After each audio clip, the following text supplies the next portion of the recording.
తెలంగాణ రాష్ట్ర వ్యాప్తంగా phone tapping సంచలనం సృష్టించినటువంటి నేపథ్యం లోపల మరోమారు కూడా ఇటు ఎమ్మెల్యేలు అధికారులకి ఫోన్ ట్యాప్ అవుతున్నాయని చెప్పి హుజరాబాద్ ఎమ్మెల్యే పాడి కౌశిక్ రెడ్డి గారు ఆరోపణలు చేశారు. చెప్పండి, అంటే ఇప్పుడు మీరు ఫోన్ ట్యాపింగ్ అవుతుందన్నారు, ఎట్లాంటి ఆధారాలు ఉన్నాయి? ఖచ్చితంగా వీళ్ళు మా ఎమ్మెల్యేలే, ఎమ్మెల్సీలే, ఎంపీలే, బీఆర్ఎస్ పార్టీలే ట్యాప్ చేస్తున్నారని నాకు ఎప్పటి నుంచో అనుమానం ఉన్నది.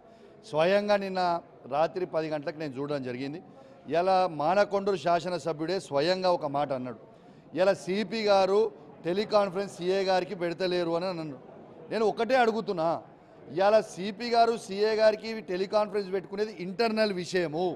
ఈ ఇంటర్నల్ విషయంని ఎమ్మెల్యే గారు బయట మాట్లాడిందంటే ఖచ్చితంగా వీళ్ళు సిపి గారి ఫోన్ ట్యాప్ చేసిండ్రు. పోలీస్ డిపార్ట్మెంట్ ఫోన్లని అందరు సిఐలే, ఏసీపీలే, ఎస్ఐలే, సిపి గారితో సహా అందరివి కూడా ట్యాప్ చేసిర్రు. ఇలా రక్షణ కల్పించే సిపి గారి ఫోనే ట్యాప్ చేసినప్పుడు మా ఎమ్మెల్యేలే గ్యారంటీ ఏంది? టెలికాన్ఫరెన్స్ అనేది పోలీసు ఇంటర్నల్ మ్యాటరు.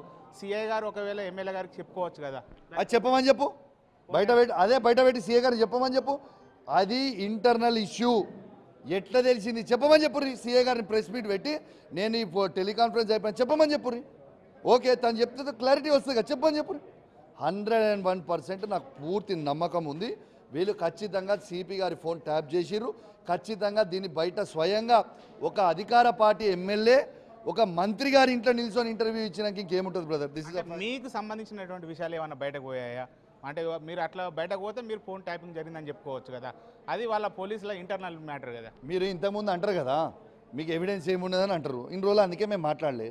వాళ్ళని మేము ఏడికి పోయినా మా ఆయనకి ఒక ఇంటెలిజెన్స్ అని పెట్టుడు, హైదరాబాద్లో తిరిగినా ఒక ఇంటెలిజెన్స్ ఓడి వచ్చుడు, మేము ఏం మాట్లాడినా ఓ దగ్గరికి ఓడి వచ్చుడు అంటే నాకు కానీ అప్పుడు మాట్లాడేటప్పుడు ఆధారాలు లేవు కాబట్టి నేను ఒక్క నిమిషం ఆధారాలు లేవు కాబట్టి మాట్లాడలే.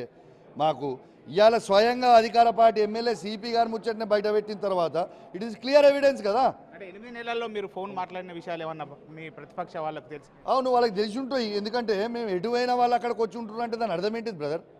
నేను ఎటు పోయినా, నేను ప్రైవేట్ పార్టీ పోయినా, నా ఫ్రెండ్స్తో పోయినా, నేను ఎటు పోయినా వాళ్ళు వచ్చి ఉంటున్నారు అంటే నా ఫోన్ వింటున్నారు అంట కదా, లేకుంటే వాళ్ళకెట్లా తెలుస్తుంది?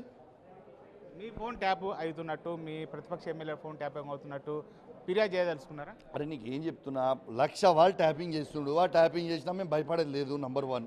కానీ నా హక్కులకైతే భంగం కల్పిస్తున్నాడు కదా. ఇలా స్వయంగా ఒక సిపి గారి ఫోనే ట్యాప్ చేసిన తర్వాత ఈ పార్టీ ఇంకెవరు ఫోన్ ట్యాప్ చేయాలనే గ్యారంటీ ఏంటిది? ఇది మాకు కావాలి. నేను ఖచ్చితంగా కేంద్ర ఎంఓఎస్ హోమ్ మినిస్టర్ గారు అయిన బండి సంజయ్ గారిని కూడా దీని మీద సిబిఐ ఎంక్వైరీ చేయాలని నేను డిమాండ్ చేస్తూ ఉన్నాను. అప్పుడు మేము అధికారంలో ఉన్నప్పుడు ఇప్పుడు మీ ఫోన్ ట్యాపింగ్ చేసిందని మీరు ఆరోపించారు, మేము చేయకుండా. కానీ మీరు ఇవాళ స్వయంగా మీ డిపార్ట్మెంట్ అయిన పోలీస్ డిపార్ట్మెంట్ అయిన సిపి గారి ఐపీఎస్ ఆఫీసర్దే ఫోన్ ట్యాపింగ్ ప్రభుత్వం చేసినప్పుడు ఖచ్చితంగా మీరు సిబిఐ ఎంక్వైరీ వేయాలని నేను డిమాండ్ చేస్తా ఉన్నాను. ఇది ముఖ్యంగా అయితే ఒక ఎమ్మెల్యేగా ఉన్నటువంటి తన ఫోన్, తర్వాత పోలీస్ డిపార్ట్మెంట్ ఫోన్లు కూడా ఇటు ట్యాపింగ్ అవుతున్నాయి. దీనిపైన ఖచ్చితంగా ఇటు సిబిఐ ఎంక్వైరీ వేయాలని చెప్పి బండి సంజయ్ గారిని కోరుతున్నాను. దీనిపైన బండి సంజయ్ గారు కూడా స్పందించాలని చెప్పి అయితే పాడి కౌశిక్ రెడ్డి డిమాండ్ చేస్తున్నటువంటి పరిస్థితి కనబడుతుంది. కెమెరా పర్సన్ అంజితో శ్రీనివాస్, బిగ్ టీవీ.